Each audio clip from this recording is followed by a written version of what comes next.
చాలా talented actor మీరు. మంచి మంచి సినిమాలున్నాయి. కానీ ఒక కమర్షియల్ సినిమా, కమర్షియల్ సక్సెస్ లేదేమో అన్న బెంగేమైనా ఉందా మీకెప్పుడైనా? నాకస్సలు లేదు సార్. హ్మ్. ఫ్రాంక్లీ.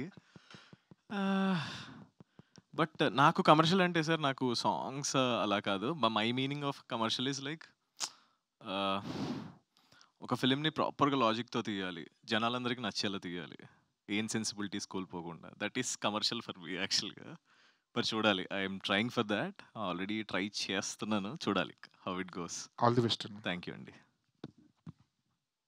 డైరెక్టర్ గారు సార్ అదే కథ అదే కథ ట్రైలర్లో చెప్తానన్నారు. అసలు ప్రాపర్ జోనర్ అంటే ఏంటండి? ఆ సినిమా ఏం జోనర్గా ఏం చెప్తలుచుకున్నారు? ఇది ఒక డార్క్ హ్యూమర్ కింద మీరు కేటగరైజ్ చేయొచ్చు అండి. ఒక హైస్ట్ కూడా ఉంటుంది ఇందులో. ఓకే, డార్క్ హ్యూమర్ కింద మీరు కేటగరైజ్ చేయొచ్చు. అంటే కొంచెం వ్యాకీ కామెడీ అనుకోవచ్చా? పాటలు కూడా కైండ్ ఆఫ్ ఆ టోన్లోనే అనిపిస్తున్నాయి అన్నీ. యా, కొంత వ్యాకీ అండి, but not totally out of the box అండి. గ్రౌండెడ్ ఇన్ రియాలిటీ, కాంటెంపరీ కథ. నేను బేసికలీ బ్రిటిష్ హ్యూమర్ చాలా పెద్ద ఫ్యాన్ అండి. నాకు లండన్లో ఫిల్మ్ స్కూల్ చేసి వచ్చిన తర్వాత నాకు ఆ హ్యూమర్లో ఒక ఒరిజినాలిటీ ఉంటుందండి. ఆ హ్యూమర్ బాగా నచ్చుతుంది. ఆ హ్యూమర్ని మన తెలుగు నేటివిటీతో ఎలా చెప్పొచ్చు అని ఒక కొత్త ప్రయత్నం అండి. సో ఇది యాజ్ ఎ సెడ్ చాలా రూటెడ్ మన మధ్యలో అయ్యే కథ. That's what we try to do అండి. ప్రొడ్యూసర్ గారు ఇందాక డైరెక్టర్ గారు అన్నట్టు అవతార్ తిరిగి వచ్చినా సరే కొద్దిగా స్పేస్ ఉంటుంది, అది ఓకే. ఎందుకంటే వేరే సినిమా మన సినిమాలకి ఇక్కడ స్పేస్ ఉంటుంది, అది quite common. But Akhanda 12th వస్తే అది కొంచెం ప్రాబ్లం వస్తుంది కదా, ఎందుకంటే అవతార్ తీసుకుంటుంది, మిగిలిన స్పేస్ని అఖండ 2 ఆక్యుపై చేసే సెకండ్ వీక్లోకి వస్తుంది అఖండ 2. సో అప్పుడు థియేటర్స్ విషయంలో ప్రాబ్లం వస్తుంది కదా. థియేటర్స్ విషయం కానీ లేకపోతే ఆడియన్స్ అటెన్షన్ కానీ స్పాన్ కొంచెం డిఫరెంట్గా ఉంటుంది కదా. ఆ వైపుగా ఏమన్నా బాదరింగ్గా ఉందా? అది ఉంది, అది బాదరింగే ఉంది. సో అదే డిస్ట్రిబ్యూటర్స్ మనం ఎట్లా చేద్దామని చెప్పి అది we're having the discussion. So let's see. నేను కూడా బాలయ్య బాబు ఫ్యాన్ని, అది ఎప్పుడు వస్తుందని భయం ఉంది. సో 19th మ్యాక్సిమం వాళ్ళు యూ కెన్ బీ సేఫ్ అంటే వీఆర్ గోయింగ్ ఆన్ 19th అనమాట. ఓకే, అంటే ఒక రకమైన కన్ఫ్యూజన్ వాతావరణంలో ప్రమోషన్స్ చేసుకోవాల్సిన పరిస్థితి ఇప్పుడు మీకనే కాదు, 2-3 సినిమాలకు అలాగే ఉంది పరిస్థితి. అవును, ఇబ్బందిగా లేదా? అంటే ఒక చిన్న సినిమాని ప్రొడ్యూస్ చేసి ఇక్కడ దాకా తీసుకొచ్చి ఈ కన్ఫ్యూజన్లో ఇప్పుడు ప్రమోట్ చేస్తే తర్వాత ఏదైనా డేట్ మారాల్సి ఉంటే మళ్ళీ ఇబ్బంది అది. అవునవును. అది చాలా ఛాలెంజింగ్ టాస్క్ అయిపోయింది. బట్ ఆ కాంటెంట్ బాగా వచ్చింది, ఇది ఒకటే మన అసెట్. సో దీన్ని పట్టుకొని వెళ్దామని చెప్పి, సో ఇండస్ట్రీ ఉన్న ట్రేడ్ పండిట్స్ తోటి మాట్లాడుకుంటా okay you can go head అన్నప్పుడు కొంచెం ఉంది, లోపల భయం ఉంది. దాంట్లో చెప్పడానికి ఏముంది కానీ. ఆల్ ది బెస్ట్ అండి. థ్యాంక్ యూ అండి. Thank you sir. డైరెక్టర్ గారు,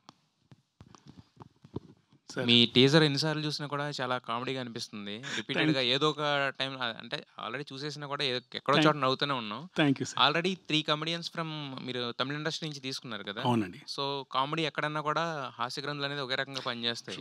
why are you not releasing this in Tamil అంటే?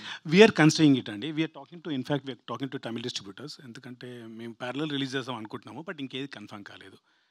బట్ యోగి బాబు కూడా పెద్ద రోలే. సో జాన్ విజయ్ కానీ ముట్ట Rajendran is very prominent role. So మీరు అన్నట్టు ఇంకోటి ఏంటంటే మీరు చూస్తే తమిళ్లో డార్క్ హ్యూమర్ ఎక్కువ వస్తుందండి. సినిమాలు చాలా వస్తాయి, మన దగ్గర తక్కువ.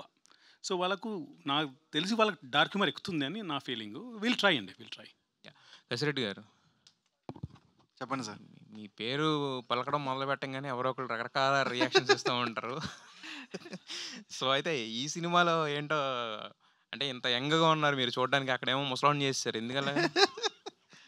అంటే క్యారెక్టర్ ఏజ్ అందులో అంతే డిమాండ్ చేసింది క్యారెక్టర్ డిమాండ్. మరి మీరేం డిమాండ్ చేయలేదా? నేమేం డిమాండ్ చేయడానికి లేదండి. అక్కడ క్యారెక్టర్ డిమాండ్ చేస్తే దానికి తగ్గట్టు మన వెయిట్ ఉంటుంది. సో నాకు క్యారెక్టర్ కూడా ఇది చాలా కొత్తగా ఉంటుందండి. మీకు ట్రైలర్ చూసినప్పుడు మీకు అర్థమవుతుంది ఆ క్యారెక్టర్ ఎలా ఉంటుంది ఏంటి అనేది కూడా. ఫస్ట్ టైం నేను కొత్తగా ట్రై చేస్తున్నాను. డైరెక్టర్ గారు చెప్పినప్పుడు కూడా నేను ఫస్ట్ సార్ కొంచెం నాకు డౌట్గానే ఉందండి అంటే, లేదండి నేను ఏ సినిమా చూసి వచ్చి కన్ఫర్మ్ చేసుకున్నారు సార్? లక్కీ భాస్కర్ చూసిన తర్వాత సార్ ఆ క్యారెక్టర్ ఓకే. కసిరెడ్డి గారి సచ్ వర్సల్ యాక్టర్ అండి. He can fit into any role అండి. అండ్ ఆయి చూసిన తర్వాత, లక్కీ భాస్కర్ చూసిన తర్వాత నాకు పర్ఫెక్ట్ అనిపించారు. So yeah, thank you sir. నేను అదే చెప్దాం అనుకున్నాను, ఆయన చెప్పేశారు. భార్య అసలు మీ అందరూ కూడా మీ హీరోలందరినీ కూడా తలెత్తుకునేలా చేస్తున్నారు మీరు. అంతే మరి ఎలా ఉంటుంది. సో ఆల్రెడీ ఇంతకుముందు జాతిరత్నాలు కూడా ఫుల్ అవుట్ అండ్ అవుట్ హ్యూమర్తో వచ్చి హిట్ కొట్టారు కదా. సో అంటే ఈ సినిమా యాక్సెప్ట్ చేస్తున్నప్పుడు అంటే మీకు అనిపించింది ఏంటి దీంట్లో? అంటే ఆయన చెప్పినట్టు డార్క్ హ్యూమర్ తక్కువగా వస్తాయి కానీ బట్ దీంట్లో అంటే యాజ్ ఎ హీరోయిన్ కింద మీ టేక్ ఏమనిపించింది ఈ సినిమా నుంచి? కామెడీలో కొన్ని డిఫరెంట్ కేటగిరీస్ ఎక్స్ప్లోర్ చేయొచ్చు అని అనిపించింది. బికాజ్ నేను ఇంటర్వ్యూలో కూడా ఈరోజు ఐ వాజ్ షేరింగ్ దట్ ఆ నీష్ని కొంచెం డామినేట్ చేస్తున్నాను. As an actress I feel like I'm kind of exploring the comedy genre a lot and నేను చాలా ఎంజాయ్ చేస్తున్నాను అది చేస్తుంటే. అండ్ అందులో I got the opportunity to explore film like this and అది కూడా హైస్ట్, అది కూడా you know with such brilliant actors. So విన్నాకే I was just like immediately yes this is something I want to do అని. జీవన్ గారు చెప్పండి. మాట్లాడను స్టేజ్ ఫియర్ అంటే చాలా మాట్లాడేశారు. సో అయితే ఈ సినిమాకి వచ్చేసరికి కాస్ట్యూమ్స్ ఎవరు చాయిస్ మీదా లేకపోతే డైరెక్టర్ గారిదా? వేసుకొని రమ్మని చెప్పాను, అదే కాస్ట్యూమ్ వేసుకొని రమ్మని చెప్పాను, సిగ్గుపడ్డారు కొద్దిగా. ఆయన మాట్లాడుతున్నారు, మీ క్వశ్చన్కి మీ ఆన్సర్. సార్ అట్లీస్ట్ బొట్టన్న పెట్టుకుని రావాల్సిందా? బొట్టు కాటుకుందా అంటారా? ఇవ్వండి మరి. శ్రవంతి గారు మీ మీ హ్యాండ్ బ్యాగ్ లో ఉంటుంది కదా, పెట్టుకుందాం. ఏముంది? కాదు సార్, కాస్ట్యూమ్ గురించి ఏం చెప్పట్లేదు మీరు. ఏమండి కాస్ట్యూమ్స్ మీరు డిమాండ్ చేశారా లేకపోతే సార్? డైరెక్టర్ గారు నేను డిమాండ్ చేశారా? డిమాండ్ చేయడం కన్నా క్యారెక్టర్ డిమాండ్ చేశాను సార్. అంతే కదా. సో నాకేంటంటే ప్రతి సినిమాలో డిఫరెంట్ క్యారెక్టర్స్ చేయడం ఇప్పుడు అలవాటుగా చేసుకుంటున్నాను. I want to explore different type of characters, police, comedy, so many characters. ఎవరైనా ఏదైనా కొత్తగా ఇచ్చినా ఏది ఇచ్చినా కానీ నేను చేయడానికి రెడీగానే ఉన్నా.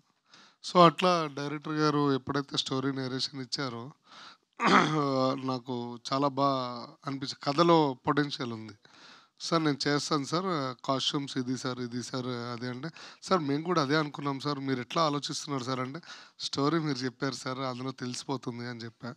సో అట్లా. Okay, wish you happy Nagula Panchami.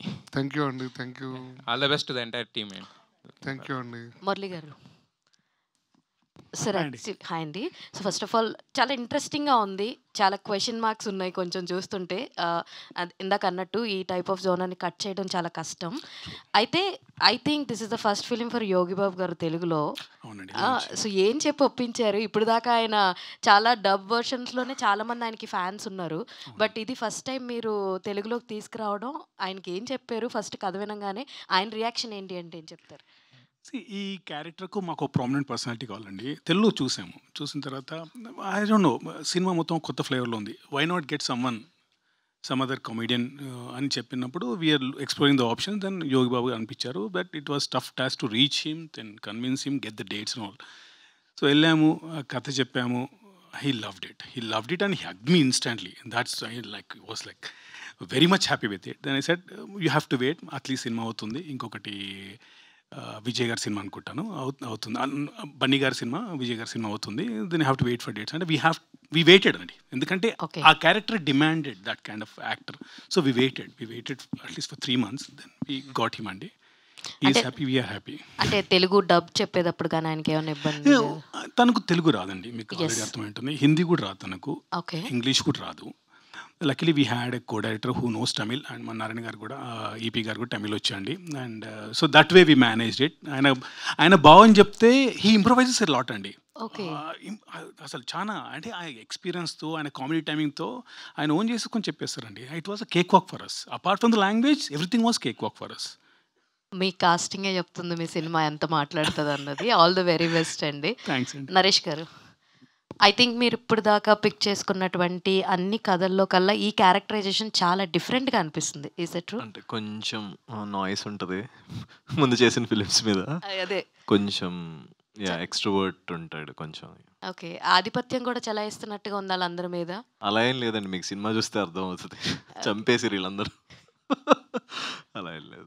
Do it. అన్ని క్యారెక్టర్స్ లైక్ నేను హీరో అని చెప్పట్లేదు కానీ every character is so important. అందరూ ఈక్వల్ క్యారెక్టర్స్ దీంట్లో.